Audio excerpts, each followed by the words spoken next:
प्रभु को फिर से धन्यवाद देता हूँ। पवित्र लोगों के साथ और एक बार प्रभु ने मुलाकात दिया।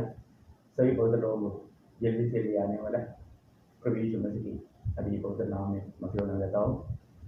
अनंत काल का तैयारी में हमेशा रहना और उसके लिए एक अनुकूल परिस्थिति प्रभु बनाकर दिया, कितना बड़ी अच्छी बात है। तो आज भी मैं चाहता हूँ आप लोग बहुत आशा के साथ इंतजार में होंगे कि आज का वजन क्या है ये जानने के लिए। एक बात मैं आपको बताना चाहता हूँ, हमेशा अपने आप को परखना। मैं आज प्रभु आएगा तो प्रभु के लिए मैं तैयार है क्या, क्योंकि मतलब जो प्रभु के लिए तैयार है वही प्रभु के साथ जाने वाला है। आपको मालूम है मतलब लेकिन ये दुनिया का अवस्था क्या रहेगा, दुनिया एकदम कुशल से जाते रहेगा। दुनिया का मैदा लोगों वाला कोई प्रॉब्लम नहीं, अभी चाहे तो 3 साल के लिए भी हमारे पास भोजन है, ऐसा अगड़म बगड़म सब बोल करके झूठा तसली देगा। लेकिन वचन में एक शक्ति चेतावनी ऐसा है, पहला थिस्सलुनीकियों 5 अध्याय उसका 3रा वचन में, जब लोग कहते होंगे कुशल है और कुछ भय नहीं, तो उन पर एकाएक विनाश आ पड़ेगा, जिस प्रकार गर्भवती पर पीड़ा और वे किसी रीति से न बचेंगे। हाँ देखा, मतलब गर्भवती पर पीड़ा आ गया तो फिर मतलब देर नहीं लगेगा। तो ऐसा अभी दुनिया को एक प्रसव वेदना का समय आ चुका है। आज आपको मालूम है ये जो भी अभी हो रहा है ये वास्तव में एक प्रसव वेदना है। दुनिया एकदम एक भयानक विपत्ति में गिरने के वक्त में है करके ये शक्ति चेतावनी देता है, लेकिन बहुत लोग इस बात को नहीं समझता। प्रभु का आगमन का चिन्हों के बारे में बताने के समय में बार बार प्रभु ने कहा है कि एक प्रसव वेदना का अनुभव आएगा, है ना, एक प्रसव वेदना का अनुभव आएगा। तो इसलिए वो समय आ गया है, प्रभु का लोग यहाँ से जाने का समय आ गया है, इसमें कोई संदेह नहीं। इसलिए हमें प्रभु के वचन के अनुसार एक सच्चा तैयारी का जीवन बिताना हमारा कर्तव्य है, क्योंकि आपको मालूम है जो शाना कुमारियाँ जो तैयार थे वो चला गया। इसी प्रकार इब्रानियों 9:28 में भी पढ़ता है उसके बाहर जो होने वालों के लिए वो बिना पाप का प्रकट होगा। उसके बाहर जो होने वाला अनुभव, तैयारी का अनुभव, ये हमें चाहिए। तो आज मैं आपको बताने वाला विषय मतलब हम लोग अभी एक बार मरना फिर न्याय का होना सभी मनुष्य के लिए परमेश्वर ने नियुक्त किया, वही संदेश आज उसका अगला भाग, वो भाग इस प्रकार मैं आपको बताना चाहूँगा। प्रभु का मैं आ रहा हूँ करके कहा हुआ 3 प्रयोग, मैं आ रहा हूँ करके बताया हुआ 3 प्रयोग, प्रभु ने 3 बार मैं आ रहा हूँ करके कहा। कहाँ के लिए आ रहा है, किसके लिए आ रहा है, वो बात को, उस विषय को आज से हम लोग मतलब यही न्याय के ऊपर हम जाएगा। तो इसलिए प्रभु का आगमन के बाद ये सब होगा। अभी प्रभु ने जो आ रहा हूँ करके 3 बार कहा, वो तीनों बार कहने के पीछे क्या हुआ, अभी भी क्या हो रहा है और क्या होने वाला है, भूतकाल में क्या हुआ और वर्तमान काल में क्या हो रहा है और भविष्य काल में क्या होने वाला है, इस विषयों को भी हम बहुत अच्छी रीति में जानना चाहिए। प्रभु का लोगों के लिए मैं आपको बार बार बताना चाहता हूँ, यदि ये वचन नहीं मिला हो तो हमारे लिए कोई आशा का किरण नहीं था। परंतु आज भी प्रभु हमसे बात करता है उसके वचन के द्वारा। इस वचन में सब कुछ है। देखो इस वचन में हमारे लिए क्या नहीं, हमें क्या कहना चाहिए, क्या नहीं कहना चाहिए, क्या बोलना चाहिए, क्या नहीं बोलना चाहिए, क्या सोचना चाहिए, क्या नहीं सोचना चाहिए, कहाँ पर चलना चाहिए, कहाँ पर नहीं चलना चाहिए, कैसे चलना चाहिए, ये सारे बात, क्या पढ़ना चाहिए, नहीं पढ़ना चाहिए, सभी बातों का व्यवस्था क्लियर दिया है। तीसरी रीति में हम प्रभु के लिए कैसा प्रभु का बाहर जो होना चाहिए, है ना, अनंत काल में हमारे जीवन में आने वाला उन बातों को सामना करने के लिए कैसे हम तैयार रहना चाहिए, ये सारे बात बताया है। इस प्रभु का वचन के लिए हम प्रभु को कितना धन्यवाद देना चाहिए। फिर इस वचन से बड़ा मोती आज हमारे लिए क्या, कहाँ पर क्या मिलेगा, ये वचन दिया हुआ प्रभु को हम कितना धन्यवाद देना चाहिए। तो मैं प्रभु से बहुत बहुत आभारी होकर के आपके साथ भी प्रभु ने दिया हुआ उन आलोचनाओं को बहुत अच्छी रीति में आप हरेक लोग अपना दिल में उन सारी बातों को बैठा करके उसके अनुसार एक सच्चा तैयारी में रहने के लिए बुद्धिमान कुमारियों के न्यायेंद्र सही में वचन के आधार में पवित्र आत्मा की अगुवाई में और हमेशा पवित्र आत्मा की भरपूरी में रहने वाले अनुभव में मतलब प्रभु का आगमन में हम पाया जाए, उसके लिए प्रभु सबको सहायता करे। आज सबसे पहले मतलब प्रभु मैं आ रहा हूँ करके कहा, वो आ रहा हूँ करके कहा वो बात स्वर्ग से पृथ्वी पर आने वाली बात था। पहली बात मैं आ रहा हूँ करके जो कहा वो स्वर्ग से पृथ्वी में आने वाला बात था। हम उसके आधार में वचन पढ़ेंगे, मतलब वचन संहिता उसका 40 अध्याय का 7 वचन। तब मैंने कहा, देख मैं आया हूँ, क्योंकि पुस्तक में मेरे विषय ये ऐसा ही लिखा हुआ है। बस मतलब अभी प्रभु यीशु मसीह ये दुनिया में आने से पहले प्रभु का आगमन का बारे में सब कुछ लिखा है। वो लिखा हुआ बातों को पूरा करने के लिए प्रभु बोलता है मैं आ रहा हूँ, अभी मैं आया हूँ या आ रहा हूँ। मतलब प्रभु स्वर्ग से उतर कर दुनिया में आया। मतलब इस दुनिया में जो भी चल रहा था उस समय तक वो प्रभु यीशु मसीह दुनिया में आकर क्या करने वाला था, उन बातों का एक छाया के रूप में कार्य होता था। आपको मालूम है पुराना नियम में लोग पाप करता था तो बिली करता था। वो बिली सब क्या था, यीशु मसीह दुनिया में आकर के मानव जाति का उद्धार करने के लिए होने वाला कालवरी सूली के बलिदान का एक छाया था।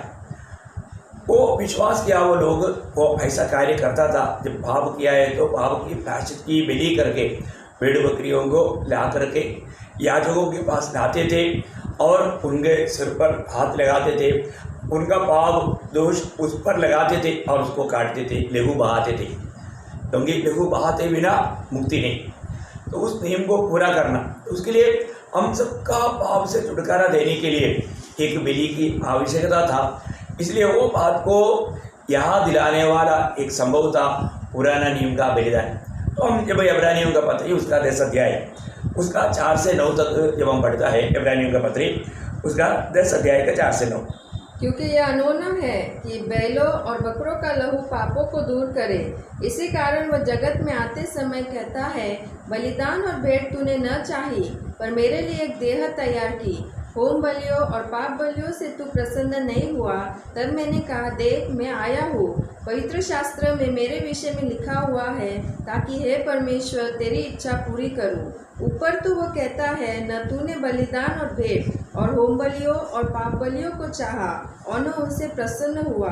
यद्यपि यह बलिदान तो व्यवस्था के अनुसार चढ़ाए जाते हैं, फिर यह भी कहता है, देख मैं आया हूँ, ताकि तेरी इच्छा पूरी करूँ। अतः वह पहले को उठा देता है ताकि दूसरे को नियुक्त करे। बहुत अच्छा रीति में यहाँ पर वचन कहता है कि प्रभु यीशु मसीह ये दुनिया में आया, किस लिए आया। एक बार जब प्रभु यीशु मसीह दुनिया में आया, पवित्र शास्त्र के अनुसार उसका जन्म हुआ, जीवन हुआ, मृत्यु हुआ और मृत्यु से जी उठा, सब कुछ पवित्र शास्त्र के अनुसार हुआ। अभी भेड़ बकरियों की बलिदान से मनुष्य की पापों की मुक्ति नहीं था, परंतु मानव जो भी प्रभु यीशु मसीह के आगमन की और उसके द्वारा मानव जाति को मिलने वाला उद्धार की आशा करने वाला लोगों के लिए दिया हुआ ये व्यवस्था था बलि, और वो बलि प्रभु यीशु मसीह में पूर्ण होता है। यीशु मसीह आकर के बलिदान होने के बाद में आज कोई भी पापी को अपने पापों की छुटकारा के लिए एक बलि करने का जरूरत नहीं। आज सिर्फ हमें प्रभु यीशु मसीह के बलिदान पर विश्वास करना है। कितना अनोखा बात है। अगर हमें भी आज एक एक पाप का बलि करना होता तो हमारा हालत क्या होता है। हम कहाँ तक भेड़ बकरियों को चढ़ा पाता, कभी नहीं हो सकता था। तो हमें पूर्ण रूप में आज अब इतना धन्य लोग हैं, आशीषित लोग हैं, हमें प्रभु यीशु मसीह पर विश्वास करने के द्वारा हमें पूर्ण रूप में भाव से छुटकारा मिला। तो प्रभु यीशु मसीह के उस पहला आगमन का क्या उद्देश्य था, उसके बारे में मैं पहले आपको संक्षिप्त में बताना चाहता हूँ। उसके लिए मैं 9 पॉइंट बताऊँगा। ज़्यादा वचन मैं इस समय में पढ़ाना नहीं चाहूँगा, मैं आपको बताते जाऊँगा, आप लोग घर में पढ़ पाएंगे। सारे वचन पढ़ाने में देर लगेगा, इसलिए नंबर 1 बात यह था, प्रभु का आगमन का उद्देश्य वो अदृश्य परमेश्वर को प्रकट करने के लिए प्रकट हुआ है ना। यूहन्ना का सुसमाचार उसका पहला अध्याय 18 वचन, यूहन्ना का सुसमाचार उसका पहला अध्याय का 18 वचन में हम देखता है, परमेश्वर को किसी ने कभी नहीं देखा, एकलौते पुत्र जो पिता की गोद में है उसी ने उसे प्रकट किया। देखिए मतलब प्रभु यीशु मसीह का ये दुनिया में आने का एक सबसे महान उद्देश्य अदृश्य परमेश्वर को किसी ने कभी नहीं देखा वो परमेश्वर को प्रकट करे। बहुत बड़ी बात है। परमेश्वर का सच्चा रूप, सच्चा स्वभाव क्या है करके हमें जानना चाहिए। आज प्रभु प्रेम है करके कहेगा तो वो प्रेम प्रभु ने प्रदर्शित किया कालवरी सूली में। तो मैं आपको एक बात बताना चाहता हूँ, प्रभु का हमारे प्रति उद्देश्य बहुत बड़ा है। स्वर्ग में होने वाला आराधना प्रभु का प्रेम के बारे में नहीं, प्रभु का पवित्रता के बारे में है ना। सेनाओं का यहोवा पवित्र पवित्र पवित्र करके बहुत सामर्थ्यवान किरूबगण हमेशा प्रभु का महिमा करता है। प्रभु पवित्र है। इसका मतलब क्या है कि हमारे जीवन में उस अति पवित्र परमेश्वर को हम कोई भी देख नहीं सकता। 12 तिमोथी 6:16 में लिखा है कि वो अगम्य ज्योति में रहता है, उसको कोई देख नहीं सकता। वो इतना पवित्र है, उसका कोई निकट नहीं जा सकता। जब मतलब पुराना नियम में इस्राएल को दिया हुआ विधि के अनुसार प्रभु का शेकेना वास करने वाला अति पवित्र स्थान में महायाजक एक ही बार साल में सारे इस्राएल की लोगों का पाप का प्रायश्चित का लहू बिना पवित्र कृपासन के निकट नहीं जा सकता था। और वो अगर किसी अयोग्य रीति में जाएगा तो वास्तव में वहाँ पर उसका मृत्यु होगा। इसलिए उस याजक की भाव में एक चेन बांधा रहता था, एक चेन, क्योंकि किसी प्रकार अगर उस याजक अयोग्य रीति में वहाँ पर गया है तो वहाँ वो मर जाएगा। मर गया तो उसको उठाने के लिए उधर कोई जा नहीं सकता, जाएगा तो उनका भी मृत्यु होगा। इसलिए क्या करता, तो उनका जो पाँव में जो बांधा हुआ चेन है, वो चेन के कारण उसको खींच कर बाहर लाएगा। अब देखिए उस पवित्र परमेश्वर के निकट जाना ही कितना भयंकर बात है। शायद आरोन जब वहाँ पर जाता था कितना डर करके जाता होगा, क्योंकि परमेश्वर का कहा हुआ कोई एक बात में भी कमी रहेगा। तो एक मैं आपको एक दृष्टांत में एक बात आपको बताऊं तो एक संभव आपको याद होगा, जब लेवी व्यवस्था 10 अध्याय का 1 से 3 तक जब हम पढ़ता है, अगर उनका बेटा नादाब और अबीहू उन्होंने एक अविवेक किया। क्या हुआ वहाँ पर? तब नादाब और अबीहू नामक हारून के 2 पुत्रों ने अपना अपना धूपदान लिया और उनमें आग भरी और उसमें धूप डालकर उस ऊपरी आग को जिसकी आज्ञा यहोवा ने नहीं दी थी, जिसकी आज्ञा यहोवा ने ना दी थी, यहोवा के सम्मुख अर्पित किया। तब यहोवा के सम्मुख से आग निकली और उन दोनों को भस्म कर दिया और वे यहोवा के सामने मर गए। तब मूसा ने हारून से कहा, यह वही बात है जिसे यहोवा ने कहा था कि जो मेरे समीप आए अवश्य है कि वह मुझे पवित्र जाने और सारी जनता के सामने मेरी महिमा करे। बहुत बड़ी बात है, वह मुझे पवित्र जाने। एक बात जानना प्रियो, हम लोग आज प्रभु की बड़ी दया दृष्टि हम पर है, इसलिए अपन भेज जाता है, लेकिन हमको ये बात जानना है कि हमारे जीवन में हमारे प्रभु का कितना बड़ा प्रेम है ना। जब गणना का किताब उसका 9 अध्याय का 13 वचन, मतलब हमारे जीवन में प्रभु की निकट जाने वाला व्यक्ति कैसा होना चाहिए? वो एक पवित्र व्यक्ति होना चाहिए। परंतु जो मनुष्य शुद्ध हो और यात्रा पर न हो, परंतु फंसे के पर को न माने, वह प्राणी अपने लोगों में से नष्ट किया जाए। उस मनुष्य को यहोवा का चढ़ावा नियत समय पर न ले आने के कारण अपने पाप का बोझ उठाना पड़ेगा। देखा, इतना मतलब इतना वचन में, नियमों में, नियम तोड़ने वालों के ऊपर प्रभु का कैसा शासन रहता था, ये जानना चाहिए प्रियो। आज हम लोग मतलब प्रभु के निकट कैसे भी जाता है ना, प्रभु का निकट है, प्रभु हमें कोई प्रकार का ताड़ना नहीं देता। उस पवित्र प्रभु का पवित्रता में कोई कमी बात नहीं आए। और आज हमारे जीवन कैसा है? प्रभु यीशु मसीह ने स्वर्गीय पिता को प्रकट करके जीवन बिताया, हमेशा प्रभु की इच्छा में बना रहा। यीशु मसीह को देखने वाला पिता को देख सकता है। सारा पिता का गुण प्रभु यीशु मसीह में है करके कोलोसियों का पत्री 2 अध्याय का 9 वचन से हम जानता है। क्योंकि सारा परमेश्वरत्व देह रूप में प्रभु यीशु मसीह में वास करता है ना। पर प्रभु यीशु मसीह के अलावा ये दुनिया में ऐसा कोई व्यक्ति नहीं जिसमें सारा परमेश्वर का, सारा उस महान परमेश्वर का सारा गुण उसमें देव रूप में वास करता है। कितना अनोखा बात है। प्रभु उसका मुंह में कोई चल की बात नहीं था। आज शायद हम एक दिन में हमारा मुंह से कितना चल की बात निकालते हैं। आप सोचिए अपने जीवन कैसे होना चाहिए प्रियो। हमारे होठों का शब्द वो हमें कितना धोखा दे सकता है। यीशु मसीह की दिल में हमेशा पिता का इच्छा पूरा करने का एक ही मात्र लक्ष्य था। आज हमारे जीवन में मतलब उस पिता को प्रदर्शित करते हुए प्रभु यीशु मसीह जीवन बिताया। ऐसा एक मसीह व्यक्ति प्रभु के लिए बुला करके अलग किया हुआ प्रभु के जन प्रभु यीशु मसीह ने हमें दिया हुआ उस आदर्श में, उस चिन्ह में हमें चलना है। क्योंकि पहले वाला 2:6 में लिखा है, जो कहता है कि मैं प्रभु यीशु मसीह में हूँ, उनका कर्तव्य भी है जैसा वो चला वैसा हमें चलना है। आज हमारे जीवन प्रभु यीशु मसीह ने चला हुआ वो राह पर रह गया।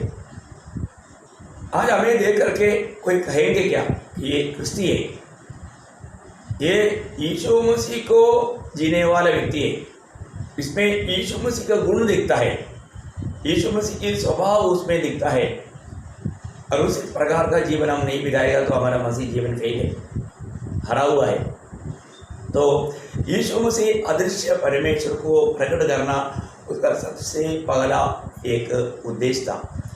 दुनिया का कोई भी मनुष्य प्रभु को नहीं देखा, कोई भी मनुष्य प्रभु को देख करके जीवित रह भी नहीं सकता।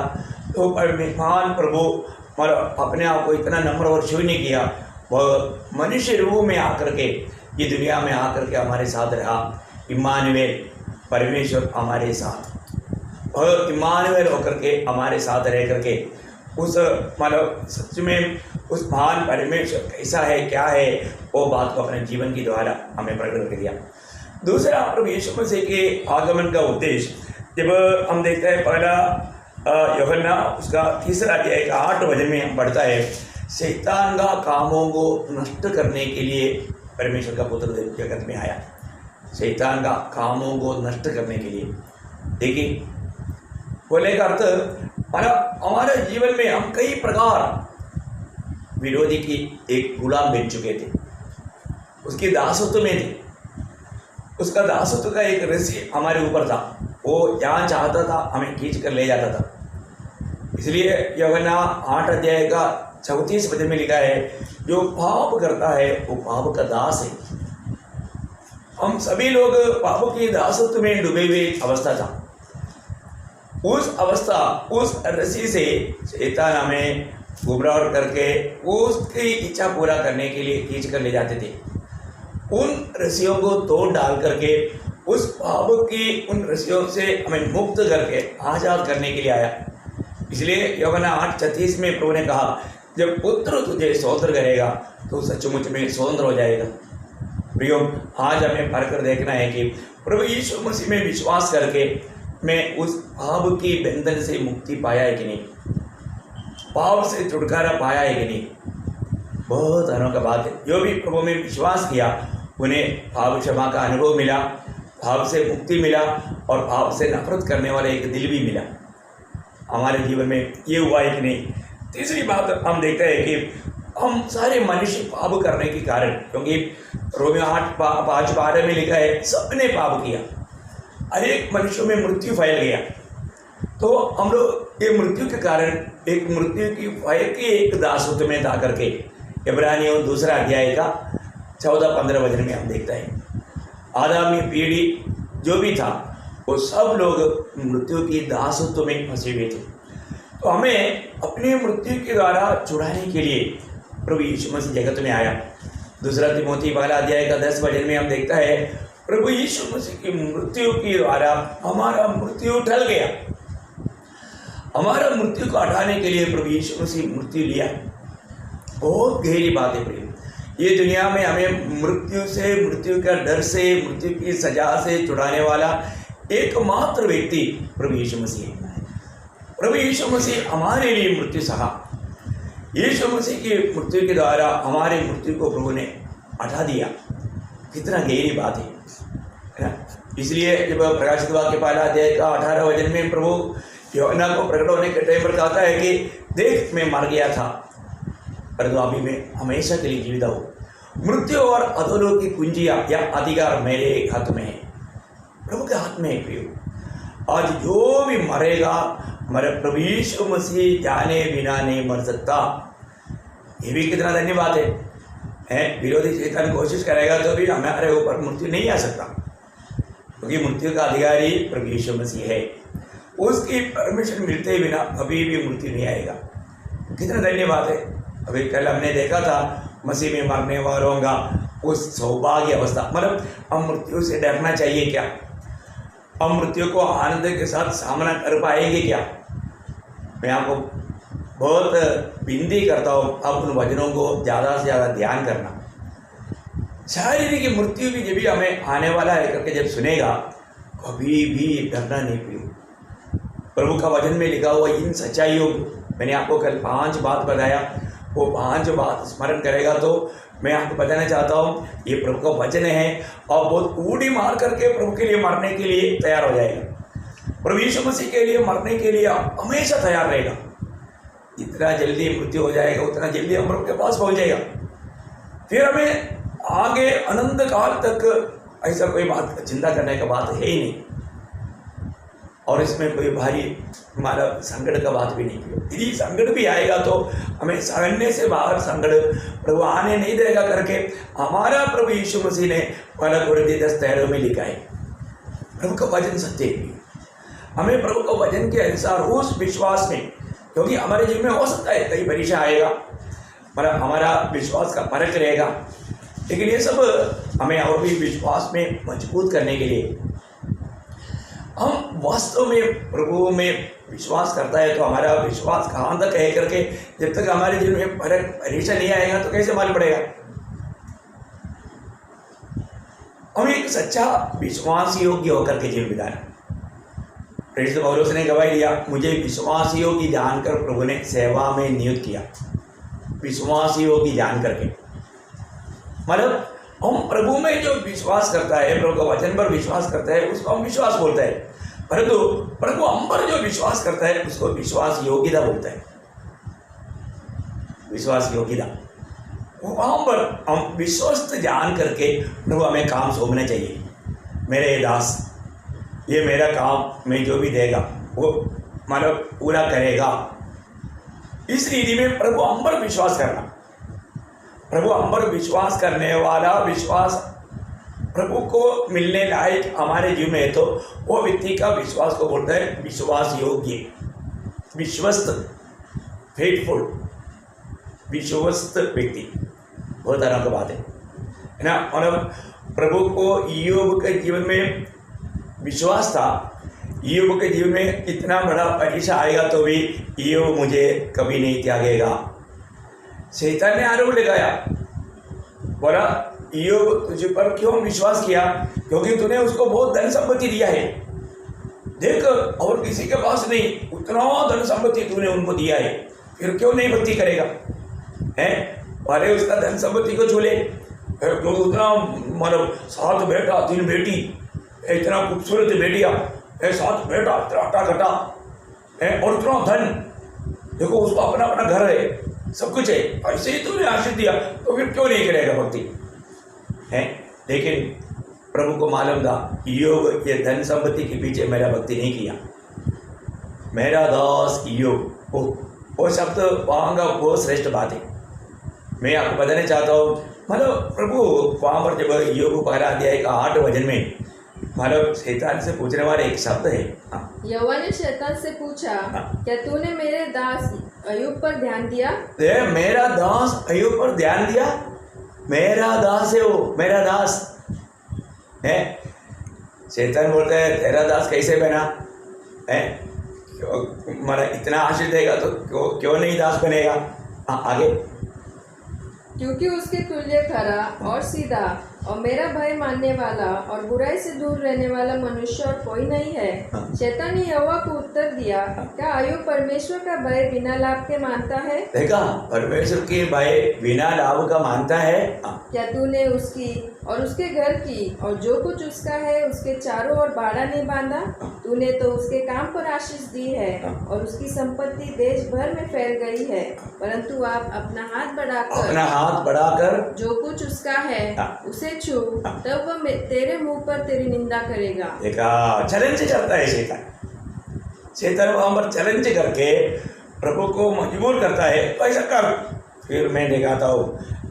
इसका मतलब प्रभु को बोलता है कि इस प्रकार तूने उनको हमारा भाई विनती करके आशीष दे करके तेरा भक्ति करने के लिए, भक्त बनाने के लिए तो इस प्रकार किया करके आरोप लगाता है।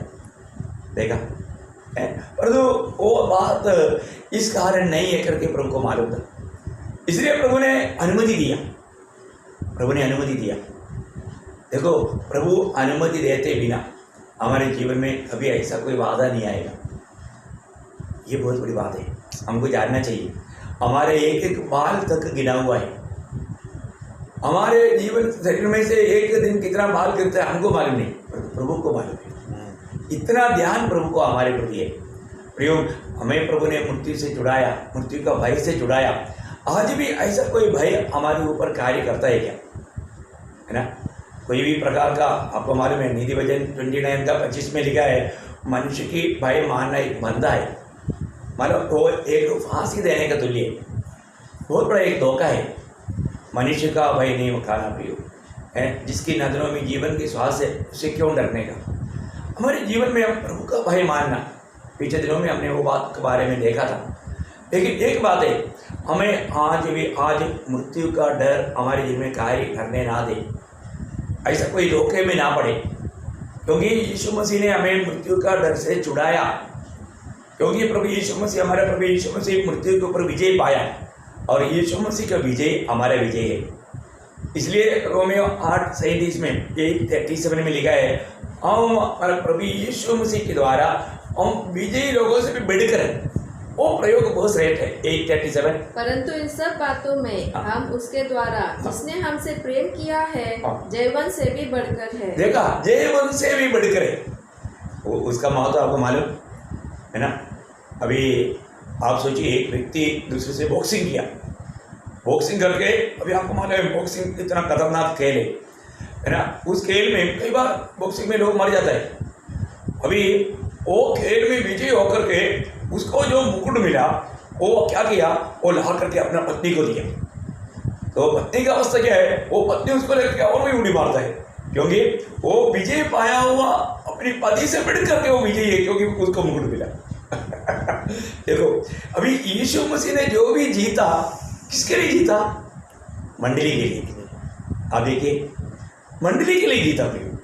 ये बात, ये भेद जब हमको मालूम पड़ेगा, तो हम लोग कोई भी अवस्था में हम बिल्कुल निर्डर होकर के हम प्रभु को महिमा करेगा। देखो, हम लोग मतलब मृत्यु से डरने का अर्थ, हमारे प्रभु मृत्यु के सामने हार गए क्या? नो, मृत्यु पर विजय पाया हुआ। देखो, आज भी दुनिया में एक ही खबर है, क्योंकि खुला पड़ा है, वहाँ पर एक लिख कर रखा है, वह यहाँ पर नहीं, कोई जी उड़ा है ना। दुनिया का सारा सामर्थ्य मिलेगा तो भी एक व्यक्ति को नहीं उड़ा सकता, परंतु हमारा प्रभु यीशु मसीह वो जी उड़ा और उसके हाथ में मृत्यु का अधिकार है। इसलिए प्रभु ने यूहन्ना 11:25 में कहा, पुनरुत्थान और जीवन में ही हूँ। बोले का मतलब मृतकों को जिलाने वाला मैं हूँ। भाई, मृतकों को जिलाने वाला प्रभु यीशु मसीह अगर मृत्यु से जी नहीं उड़ा तो फिर मृतकों को कैसे जिलाएगा? तो हमारा प्रभु यीशु मसीह मृत्यु के ऊपर विजय पाया हुआ है। इसलिए प्रभु में विश्वास करने वालों को मृत्यु का डर उन पर कार्य ना करे, ये प्रभु की इच्छा है। इसका मतलब प्रभु के पहला आगमन के द्वारा प्रभु ने क्या किया? आदम में पाप के द्वारा जो सभी लोगों पर मृत्यु छाया गया था, वो मृत्यु के डर के दासत्व में फंसे हुए थे, उनको प्रभु ने छुड़ाया। ये छुटकारा किसको मिला? जिन्होंने भी प्रभु यीशु पर विश्वास किया। अगर आपने प्रभु यीशु पर विश्वास किया, अभी भी आपके जीवन में मृत्यु का डर है, तो आप कुछ तो गड़बड़ है। इसका मतलब आपके जीवन में वो पाप क्षमा का अनुभव शायद नहीं मिला, आपका उद्धार नहीं हुआ। प्रियो, हमें आज जो भी प्रभु में विश्वास किया उसको मृत्यु का डर उस पर थोड़ा भी छाया नहीं करना चाहिए। उसको एक निर्डर जीवन बिता सकता है और निर्डर होकर के मृत्यु को हमेशा खुशी से स्वागत कर सकता है। आपको याद है प्रेषित पौलुस का आखिरी शब्द क्या है ना? उसके लिए उसका गला काटने के लिए तलवार तेज करके रखा है। वो तलवार को देख करके प्रेषित पौलुस गवाही देता है, जब दूसरा तिमोथी 4 अध्याय में 6, 7, 8 वचन, कितना अनोखा वचन है। वो उस दिन उसका मृत्यु होने वाला है, नेरो की आज्ञा के अनुसार गला काटने जा रहा है, लेकिन यहाँ पर मतलब प्रेषित पौलुस क्या कहता है? क्योंकि अब मैं अर्घ के समान उंडेला जाता हूँ और मेरे कुछ का समय आ पहुँचा है। मैं अच्छी कुश्ती लड़ चुका हूँ, मैंने अपनी दौड़ पूरी कर ली है, मैंने विश्वास की रखवाली की है। भविष्य में मेरे लिए धर्म का वो मुकुट रखा हुआ है, जिससे प्रभु जो धर्मी और न्यायी है मुझे उस दिन देगा, और मुझे ही नहीं वरन उन सबको भी जो उसके प्रकट होने को प्रिय जानते हैं। कितना सुंदर बात है ना?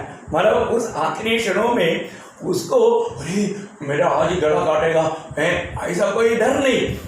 अभी आपको मालूम है जब पिछला महीना में जब 4 जवानों को जो फांसी दिया था, वो लोग मृत्यु की बात सुनते ही अभी सवेरे तुम्हारा मतलब फांसी होने वाला है सुना तो लोग डर गया, कांप गया, है ना? मतलब उनकी अवस्था पूरा बिगड़ गया। और तो यहाँ पर इतना भयानक नीति में वो मारा जाने वाला है करके जानने के बाद में भी प्रेषित पौलुस को मृत्यु के बारे में थोड़ा भी चिंता नहीं। वो तो बोलता है अभी मैं मुकुट पाने जा रहा हूँ, है ना? मैं एक पिछले दिन में भी बोला, और मार्टिन लूथर ने कहा मृत्यु के विषय में, मृत्यु के समय में, क्या ये मृत्यु, ये तो आज मेरा मुकुट धारण का दिन है। ओह, कितना आनंद बातें हुई। हमारे जीवन में एक विश्वासी के लिए जो भी प्रभु का वचन पर विश्वास करता है उसको थोड़ा भी डर रहने का सवाल नहीं, मृत्यु के बारे में डरने के सवाल नहीं, है ना? आज अपने जीवन को परखना है, हम दूसरे के ऊपर न्याय ना करें और अपने जीवन में आज इस मृत्यु की डर की दासों से प्रभु की ओर से छुटकारा पाया हुआ अनुभव मेरा है कि नहीं, ये बात को जानना। तो हमने 3 बात देखा। पहली बात अदृश्य परमेश्वर को प्रकट करने के लिए प्रभु यीशु मसीह का पहला आगमन था। दूसरी बात हमने देखा कि शैतान के कामों को खोलने के लिए या उससे मुक्त करने के लिए प्रभु आया। तीसरी बात हमने देखा कि जो भी लोग मृत्यु की डर की भय की दासत्व में थे उस दासत्व से छुड़ाने के लिए प्रभु यीशु मसीह आया। 4वां बात हम जब देखते हैं पहले यूहन्ना 3 अध्याय का 5 वचन में बोलता है वो पापों को हटाने के लिए ये दुनिया में आया, वो पाप को हटाने के लिए, है ना? ऐसा तुम जानते हो कि वह इसलिए प्रकट हुआ कि पापों को हर ले जाए। हाँ, पाप को हर ले जाए। प्रियो, सबसे बड़ी बात आज मानव का मतलब समस्या क्या है? पाप है। कहीं भी देखो पाप जीवन में कितना भयंकर विपत्ति लाया। इस पाप को हमारे जीवन से दूर करने के लिए प्रभु यीशु मसीह दुनिया में आया। एक प्रकार बोलेगा तो पाप की मजदूरी मृत्यु। जब रोमियो का पत्री 6 अध्याय का 23 वचन में पढ़ता है पाप का मजदूरी मृत्यु है ना? उस मृत्यु, वो मृत्यु बोलेगा तो दूसरा मृत्यु अनंत काल का नरक है। उस अनंत काल की नरक से हमें छुड़ाने के लिए प्रभु यीशु मसीह जगत में आया। देखो, आज कोई भी व्यक्ति अगर उस पाप के कारण नरक में जाना पड़ रहा है तो एक ही कारण है कि उन्होंने प्रभु यीशु मसीह पर विश्वास नहीं किया। आज वो आदाम पीढ़ी का व्यक्ति है, वो पाप में जन्म हुआ, पाप में जीवन बिताया, इसलिए वो नरक में नहीं जा रहा है, क्योंकि उनके पापों के लिए भी प्रभु यीशु मसीह सूली पर मरा है। प्रभु यीशु मसीह की सूली की मृत्यु की ये सुसमाचार पर लोग विश्वास ना करने के कारण आज वो पाप में मर रहा है, उसको नरक में जाना पड़ रहा है। आज सारे मानव के लिए प्रभु ने यह काम कर चुका है। आपको मालूम है जब मरुस्थल की यात्रा में जब सर्प काटने लगा तो लोग मरने लगा, तब प्रभु ने मतलब एक उपाय उनके लिए बताया, तुम सब लोग देखने लायक एक ऊंचे पर एक पीतल की सर्प को खड़ा करो और जिसको भी सर्प दिसेगा या काटेगा वो उस पितल के सांप की ओर देखेगा तो वो नहीं मरेगा। देखा, और उनके लिए और उनका जिंदगी के लिए एक बहुत खतरनाक अवस्था आया, बहुत लोग मरने लगा, परंतु प्रभु ने उनके लिए उपाय निकाला। वो पितल की सत्ता करके हम लोग यूहन्ना का सुसमाचार 3 अध्याय का 13-14 वचन में निकोदेमुस को समझाने के टाइम पर यीशु मसीह वहाँ पर बोलता है, मतलब उस विषय में उस रीति में यहाँ पर वो दृष्टांत देकर के कहता है। पढ़िए उसको। कोई सर्प पर नहीं चढ़ा, केवल वही जो स्वर्ग से उतरा, अतः मनुष्य का पुत्र जो स्वर्ग में है। और जिस रीति से मूसा ने जंगल में सांप को ऊंचे पर चढ़ाया, उसी रीति से अवश्य है कि मनुष्य का पुत्र भी ऊंचे पर चढ़ाया जाए। देखा, मतलब प्रभु यीशु मसीह बोलता है कि मतलब मनुष्य पुत्र को भी इस रीति में ऊंचा पर चढ़ाया जाएगा, ताकि आगे भी बढ़ लेगा 15 ताकि जो कोई उस पर विश्वास करे वह अनंत जीवन पाए। देखा, मतलब प्रभु यीशु मसीह इस प्रकार सूली पर क्यों चढ़ाया गया? मेरे पापों के लिए करके एक पापी कबूल करेगा तो कितना अनोखा बात है। प्रभु का कार्य कितना अनोखा बात है। सही में ये बात का सच्चा प्रकाश अगर हर एक लोग मिले तो कितना अच्छी बात है। सुसमाचार सुनाने के समय में वहाँ पर ये भेद लोगों को मतलब ना खोलने के लिए ये दुनिया का ईश्वर शैतान काम करता है करके 2 कोरिन्थी 4:4 में पौलुस कहता है। इसी कारण प्रियो, प्रभु का वचन सुनने के समय आप ध्यान से सुनिए, क्योंकि ये सच्चाई लोगों को प्रकाश होकर मिलना चाहिए। ये एक बड़ा भेद है। प्रभु का मृत्यु एक साधारण मृत्यु नहीं, कोई आत्महत्या नहीं, कोई पकड़कर नहीं मारा। प्रभु यीशु मसीह स्वयं हमारे लिए अपने आप को दिया। यहाँ पर कहता है, और उन अविश्वासियों के लिए जिनकी बुद्धि संसार की ईश्वर ने अंधी कर दी है, ताकि मसीह जो परमेश्वर का प्रतिरूप है उसके तेजोमय सुसमाचार का प्रकाश उन पर न चमके। देखा, मतलब उन लोग जीवन पाने लायक प्रभु ने तैयार किया हुआ ये तेजोमय सुसमाचार है। वो सुसमाचार विश्वास करके स्वीकार करके उससे मिलने वाला पाप का छुटकारा का अनुभव ना मिलने के लिए शैतान अविश्वास दिलाता है, इन बातों पर ध्यान देने नहीं देता, इस बात को अंगीकार करने के लिए स्वीकारने के लिए नहीं देता। कितना दुख भरा बात है। आज भी कितनी लोगों ने ये वचन सुना परंतु कितने लोगों ने विश्वास नहीं किया। ना हमारे जीवन में प्रभु के बड़े अनुग्रह हमारे ऊपर हुआ, प्रभु ने विश्वास करने के लिए हमें कृपा दिया। हम लोग कितना बहुत दयनीय लोग हैं। यदि प्रभु हमारा विश्वास को नहीं खोला होता तो, इस सच्चाई को ग्रहण करने के लिए हमारा दिल को अगर नहीं खोला होता तो आज हमारा अवस्था क्या रहता। और आज हमें कितना बड़ा जीवित आशा है। आज हम उस जीवन में मगन होकर के ज़िंदगी बिताता है। तो हर एक पवित्र लोगों को ये समझना चाहिए कि हमारे जीवन में प्रभु ने हमारे लिए क्या किया। उन्होंने हमारे जीवन से उस पाप को हटा दिया, पाप की सजा मृत्यु को हटा दिया। हमें हमारे जीवन में आज हम पाप का गुलाम नहीं, आज हम उस व्यवस्था का गुलाम नहीं, आज हम प्रभु यीशु मसीह का गुलाम है। जरूर जो पाप करता है वो पाप का गुलाम है, गुलाम है ना। प्रभु ने हमें क्या किया, उस गुलामी से मुक्त किया, हमें आज़ाद किया। आज हम प्रभु यीशु मसीह का गुलाम है। जरूर अपने आप को गुलाम जान करके प्रभु के साथ चलना बहुत जरूरी बात है। एक गुलाम कभी भी स्वामी का कोई भी कहना खलेगा नहीं, ढालेगा नहीं, छोड़ेगा नहीं, उसको तुच्छ नहीं करेगा, है ना। जब रोमियों का पत्र में इसलिए लिखा है, उसका 6 अध्याय उसका 19 वचन में कुछ कुछ भाषा में दास लिखा, लेकिन दास नहीं, वहाँ पर गुलाम शब्द है। गुलाम हिंदी में कैसे देखो, दास है। हाँ, लेकिन आप पढ़िए उसका 19 वचन। मैं तुम्हारी शारीरिक दुर्बलता के कारण मनुष्यों की रीति पर कहता हूँ, जैसे तुमने अपने अंगों को कुकर्म के लिए अशुद्ध और कुकर्म के दास करके सौंपा था, वैसे ही अब अपने अंगों को पवित्रता के लिए धर्म के दास करके सौंप दो। देखा, धर्म के दास करके सौंप दो, मतलब प्रभु का दास कर, प्रभु का गुलाम होकर के सौंपने के लिए लिखा।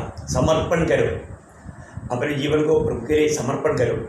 आज हर एक पवित्र लोग, उद्धार पाए हुए लोग हमेशा जानना है, मैं प्रभु का एक गुलाम है, मेरा स्वामी का इच्छा पूरा करना मेरे जिंदगी का कर्तव्य है। ये उद्धार पाए हुए लोगों का जीवन में ऐसा एक लक्ष्य चाहिए। हमारा प्रभु यीशु मसीह जब दुनिया में था, वो एक गुलाम होकर के जीवन बिताया। एक गुलाम होकर के जीवन बिताया। उनका जीवन में एक ही लक्ष्य स्वामी को या पिता को प्रसन्न करना था। पिता को प्रसन्न करने वाला कार्य ही किया। बहुत बड़ी बात है। आज हमें भी हर एक काम करने के समय में हमें भी पूछना चाहिए, इसमें मेरा प्रभु प्रसन्न है क्या। हमने अभी यहाँ पर 4 बात देखा। वो अदृश्य परमेश्वर को प्रकट किया, शैतान की रस्सियों को तोड़ डाला और मृत्यु का डर से छुड़ाया और पाप को हमारे जीवन से हटाया।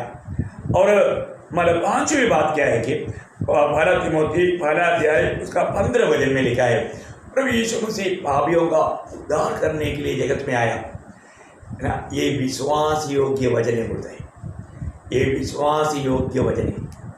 और पापियों का उद्धार करने के लिए जगत में आया, ये एक शब्द एक पापी सुनने के समय में उनको कितना अच्छा लेना चाहिए है।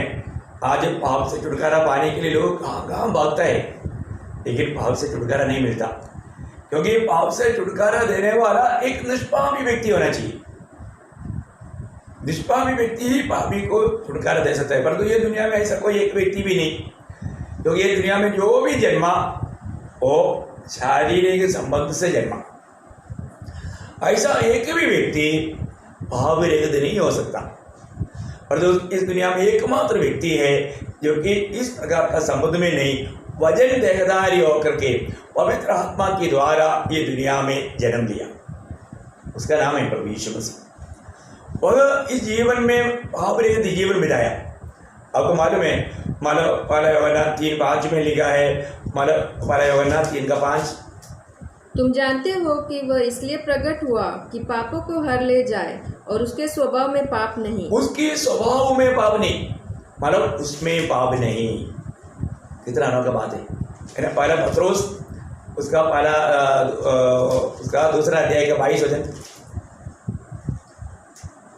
न तो उसने पाप किया और न उसके मुंह से छल की कोई बात निकली। मतलब उसने पाप किया नहीं, प्रभु ने कोई पाप नहीं किया, है ना। प्रभु ने दावा किया, कौन मुझ में पाप दिखाओगे, है ना। और दूसरा कुरिन्थी 5:21 में आपको मालूम है, मतलब प्रभु यीशु मसीह के मतलब उस प्रकार का मृत्यु के बारे में इस रीति में वर्णन किया जो पाप के लिए अज्ञात था, उसको हमारे लिए पाप ठहराया। क्यों ठहराया? हम प्रभु यीशु मसीह में होकर के धर्मी ठहरे। वो वास्तव में वो प्रयोग वाला आत्मा में पड़ेगा तो आंसू बहाते बिना उस पर हम ध्यान नहीं कर सकता, क्योंकि हमें धर्मी बनाने के लिए। पढ़िए उसको, जो पाप से अज्ञात था उसी को उसने हमारे लिए पाप ठहराया कि हम उसमें होकर परमेश्वर की धार्मिकता बन जाए। देखा, मतलब हम परमेश्वर की धार्मिकता बन जाने के लिए उसको हमारे लिए पाप ठहराया। वो पापी नहीं था, वो पाप नहीं किया, वो पाप नहीं जानता था, परंतु उसको हमारे लिए पाप ठहराया है। बहुत बड़ी बात है, पाप ठहराया गया। वो प्रयोग कितना भयंकर है, समझना कठिन है। इसलिए हम पिता के सामने धर्मी ठहरने के लिए, धर्मी का अर्थ आपको मालूम है, इस दुनिया में एक भी धर्मी नहीं, परमेश्वर के अलावा धर्मी कोई नहीं। परमेश्वर के अलावा कोई ऐसा व्यक्ति नहीं जिसमें पाप नहीं। सभी लोगों में पाप है, परंतु प्रभु यीशु मसीह हमें धर्मी बनाने के लिए, यीशु मसीह हमारे लिए पाप ठहराया गया। हम यीशु मसीह में होकर के हम धर्मी ठहरे। वो प्रयोग बहुत गहरा बात है। ऐसा ये अदालत का शब्द है। एक व्यक्ति को कोर्ट बोलता है ये दोषी नहीं, ये दोषी नहीं है करके कोर्ट ने बोल दिया तो फिर वहाँ पर कोई दोष है करके नहीं बोल सकता।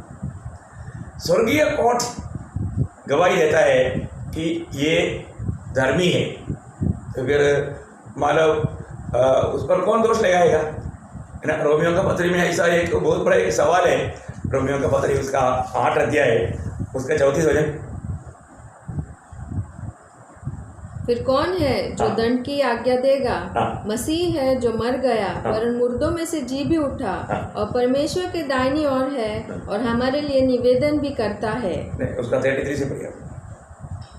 परमेश्वर के चुने हुओं पर दोष कौन लगाएगा? हाँ। परमेश्वर ही है जो उनको धर्मी ठहराने वाला है। देखा, परमेश्वर ही है उनको धर्मी ठहराने वाला है। जब परमेश्वर ने अगर इसको धर्मी ठहराया, फिर कौन है जो दंड की आज्ञा देगा? हाँ, फिर कौन है उसके ऊपर दंड की आज्ञा देगा या दोष लगा सकता है? ये बहुत बड़ा सवाल है ना। प्रभु का वचन कितना सुंदर है। मैं आपको बताना चाहता हूँ, प्रभु ने हमें एक निर्दोष अवस्था में लाने के लिए, एक निर्दोषी बनाने के लिए पिता ने हमें मसीह में ला करके रखा। मसीह को हमारे लिए पाप ठहराया। इसलिए पहला अध्याय का 30 वचन में लिखा है, वह हमारे लिए ज्ञान ठहरा, अर्थात मतलब हमारा, पढ़िए उसको 31। परंतु उसी की ओर से तुम मसीह यीशु में हो, जो परमेश्वर की ओर से हमारे लिए ज्ञान ठहरा, हमारे लिए ज्ञान ठहरा, अर्थात धर्म और पवित्रता और छुटकारा। देखिए, हम धर्मी बना, यीशु मसीह में हम धर्मी हैं, यीशु मसीह में हम पवित्र हैं। आज स्वर्गीय पिता हमें देखता है तो हमें डायरेक्ट नहीं देखता, हमें मसीह में होकर देखता है। हमें क्या कर दिया? हमें मसीह में लिख दिया है, मसीह में लिख दिया। अभी जैसे अभी मैं इस चीज़ को हमारे पॉकेट में डालेगा तो मैं कहीं भी जाएगा तो ये भी मेरे साथ आएगा, वो मेरे अंदर हो गए, एक प्रकार मेरे अंदर हो गए। तो ये कितना अनोखा बात है, मतलब हमें मसीह में लेगा, बहुत बड़ी बात है। इसलिए हमें मिला हुआ अवस्था कितना श्रेष्ठ बात है। तो यहाँ पर हम देखते हैं कि यीशु मसीह हमारा उद्धार करता है, वो एकमात्र उद्धार करता है। अब मालूम है, एक ही दिन में 5 अदालतों में 7 बार न्याय करने के बाद 7 न्याय में ये निकला, इसमें कोई दोष नहीं। आप देखिए, दुनिया का अदालत गवाही देता है ये दोषी नहीं, इसके बावजूद भी ये दुनिया का सबसे भयंकर गुनाहगार को मिलने वाला श्रावित मृत्यु हमारा प्रभु यीशु मसीह को क्यों मिला? प्रियो, ये बड़ा भेद है। गलातियों 1:3 में लिखा है, हमें ये दुष्ट संसार से छुड़ाने के लिए। देखा, बहुत भयंकर बात है।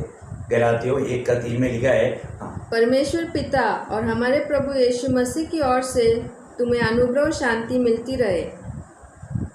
हमें ये दुष्ट संसार से छुड़ाने के लिए, आपका हो सकता है आगे पीछे होगा, उसी ने अपने आप को हमारे पापों के लिए दे दिया, ताकि हमारे परमेश्वर और पिता की इच्छा के अनुसार हमें इस वर्तमान बुरे संसार से छुड़ाए। इतना भाग अंडरलाइन करना हमेशा है, आपको पेन रखना। तो बहुत बड़ी बात है। देखो, बहुत बड़ी बात है कि मैं इतने पगले से वो शब्द को भी बोलता हूँ ताकि आपको बोलने के लिए आसानी हो।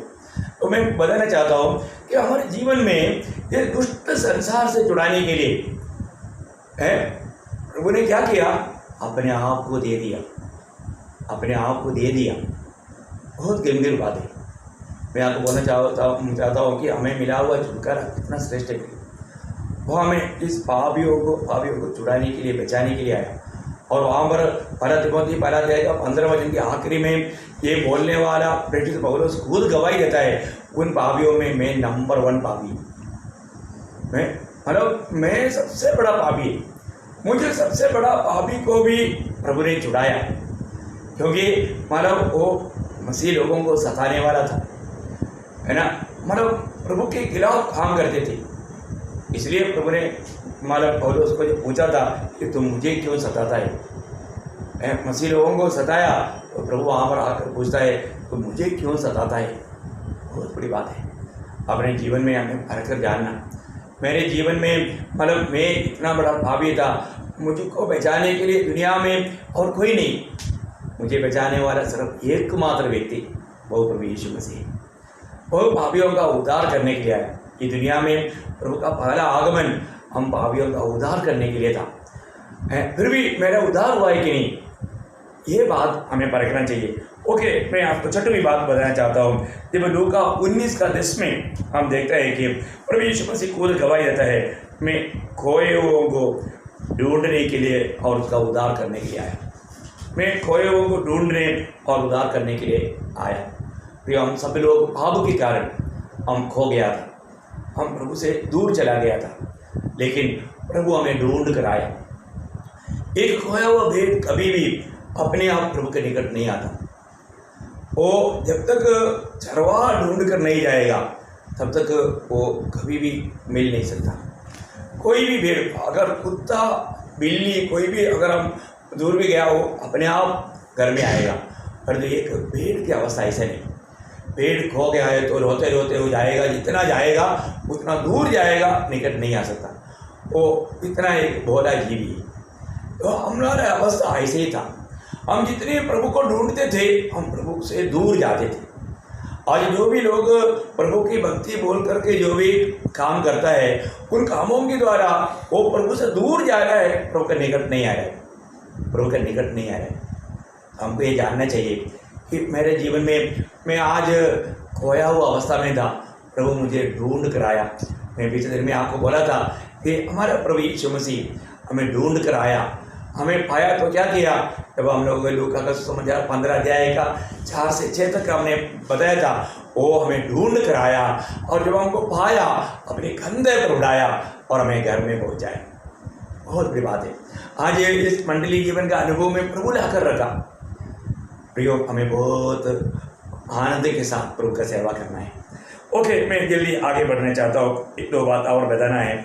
इसके मतलब 7वीं बात, मैं अभी 6 बात आपको बताया।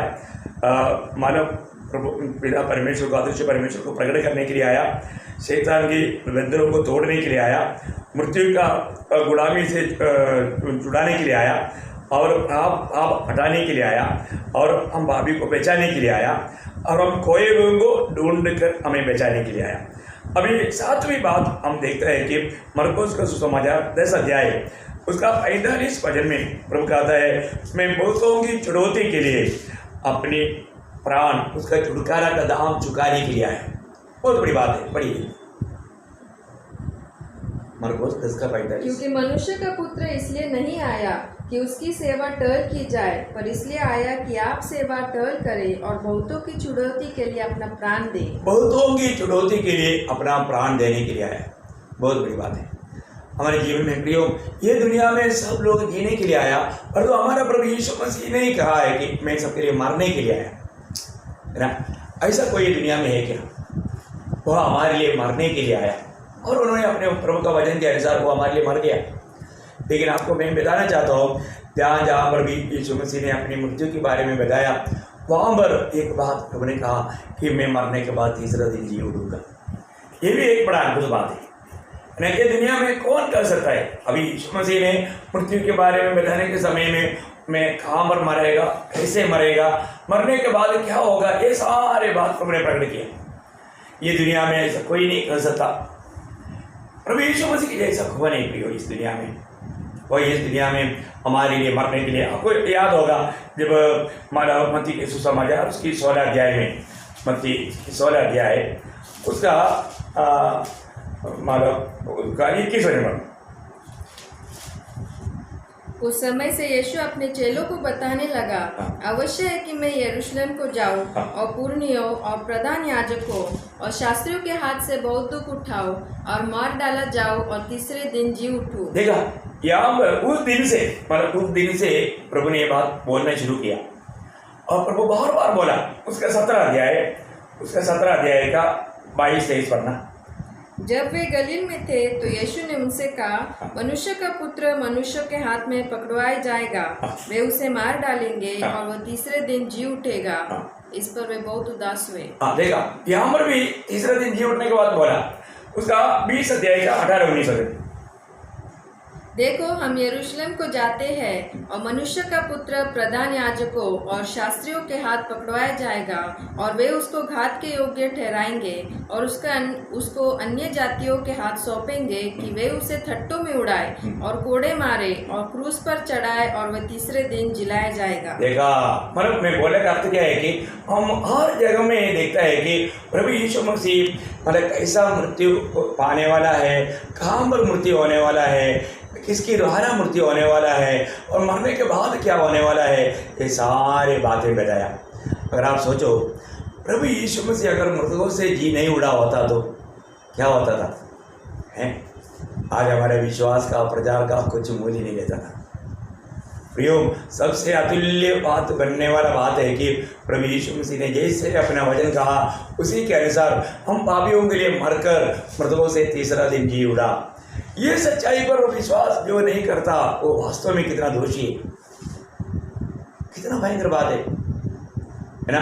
मतलब महात्मा गांधी ने कहा मैं 120 साल जिंदा रहेगा, ये बोलने के बाद में मतलब 1 महीना भी पूरा नहीं हुआ, गोडसे की गोली से उड़ गया। देखा है, उन्होंने सोचा था 120 साल में जिंदा रहेगा, इसलिए वो कहा है। कितना दुख भरा बात है। और वो कोई भी नहीं कहा मैं मरने के बाद में जी उड़ेगा और मैं वापस आएगा। ये दुनिया में ऐसा एकमात्र व्यक्ति वो प्रभु यीशु मसीह है।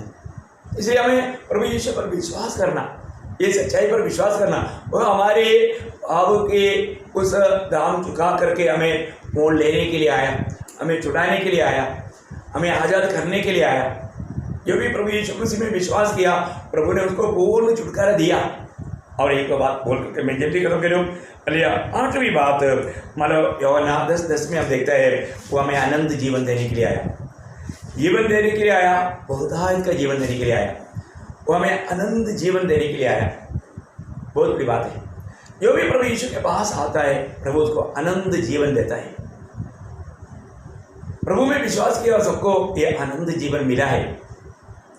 आज हमें उस आनंद जीवन में जीना प्रभु की इच्छा है, क्योंकि पहला यूहन्ना में यूहन्ना इस वास्तु को प्रकट करने के लिए पहला यूहन्ना 5 अध्याय का 11 से 13 तक शब्दों में बहुत सुंदर रीति में, बहुत वचन है तो सारा वचनों में नहीं जा सकता, लेकिन समय को देख करके परंतु पहला यूहन्ना 5 अध्याय का 11 से 13 अध्याय सुनी। और वह गवाही यह है कि परमेश्वर ने हमें आनंद जीवन दिया है और यह जीवन उसके पुत्र में है। जिसके पास पुत्र है उसके पास जीवन है और जिसके पास परमेश्वर का पुत्र नहीं उसके पास जीवन भी नहीं है। मैंने तुम्हें जो परमेश्वर के पुत्र के नाम पर विश्वास करते हो इसलिए लिखा है कि तुम जानो कि आनंद जीवन तुम्हारा है। देखा, मतलब बहुत सुंदर रीति में यहाँ हमारा यूहन्ना इस विषय को समझाता है। प्रियो, आज आपने एक जीवन पाया है क्या? कुलोसियों का पत्र 3 अध्याय का 3-4 वचन में लिखा है कि जो हमारा जीवन मसीह यीशु प्रकट होगा तब हम भी उसके साथ प्रकट होगा। आज यीशु मसीह हमारा जीवन बन गया है तो अपन बहुत धन्य होंगे। वो जीवन हमारे जीवन में राज्य करना प्रभु की इच्छा है। मैं आपको बताना चाहता हूँ, आज जो भी उद्धार पाया है उन्होंने जीवन पाया है, जो मसीह को नहीं पाया उनमें जीवन नहीं है। तो आज आप उस प्रभु का जीवन पा करके प्रभु के जीवन में एक ही नहीं ये बात को भी पाया कर देखना कितना अच्छी बात है। और आखिरी एक और बात बता करके मैं खत्म करूँ। अलिया मत्ती 5 अध्याय का 17 वचन में प्रभु यीशु मसीह ने उसके आगमन के बारे में गवाही दिया, वो व्यवस्था को पूरा करने के लिए आए। ये पढ़िए उसको। यह न समझो कि मैं व्यवस्था या भविष्यवक्ताओं की पुस्तकों को लोप करने आया हूँ, लोप करने नहीं परंतु पूरा करने आया हूँ। देखा, प्रभु किस लिए आया?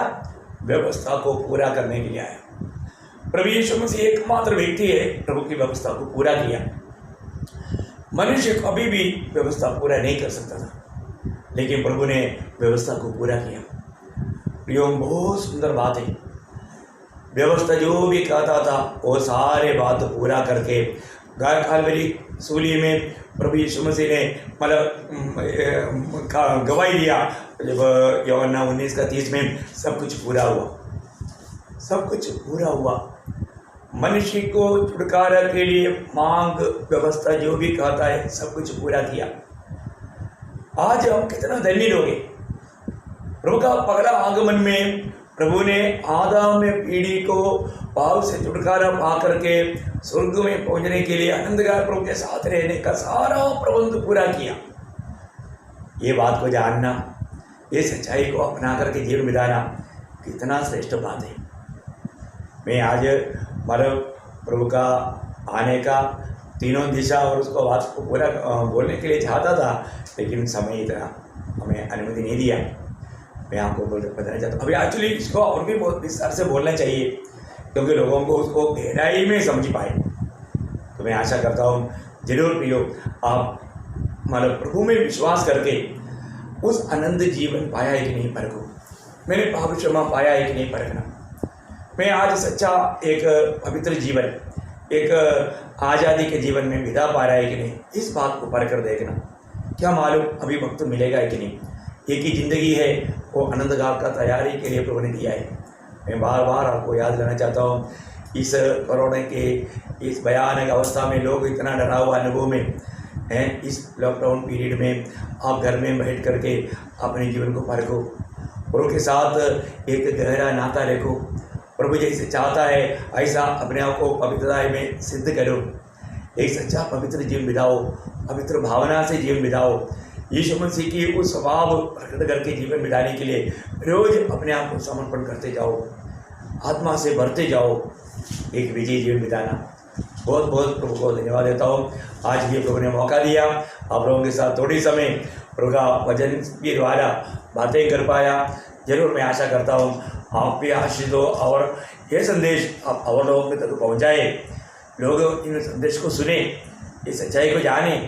अन्य जाति के लोग भी क्यों ना हो, वो पाप के दबाव में इतना दुखी और निराश में रहने के समय में, अशांति के रहने में समय में ये संदेश सुन करके उनको भी आशा मिले, क्योंकि आशा देने वाला सिर्फ प्रभु यीशु मसीह है, जीवित आशा। इसलिए प्रभु यीशु पर विश्वास करके उस विश्वास के एक अच्छा गवाही दे करके जीवन बिताने के लिए, विजय जीवन बिताने के लिए, एक फलदायी जीवन बिताने के लिए प्रभु हर एक पत्र लोगों को सहायता करे। बहुत बहुत धन्यवाद देता हूँ और एक बार आप सबको हंसी बधाई देता हूँ। प्रभु का अनुग्रह आपके साथ।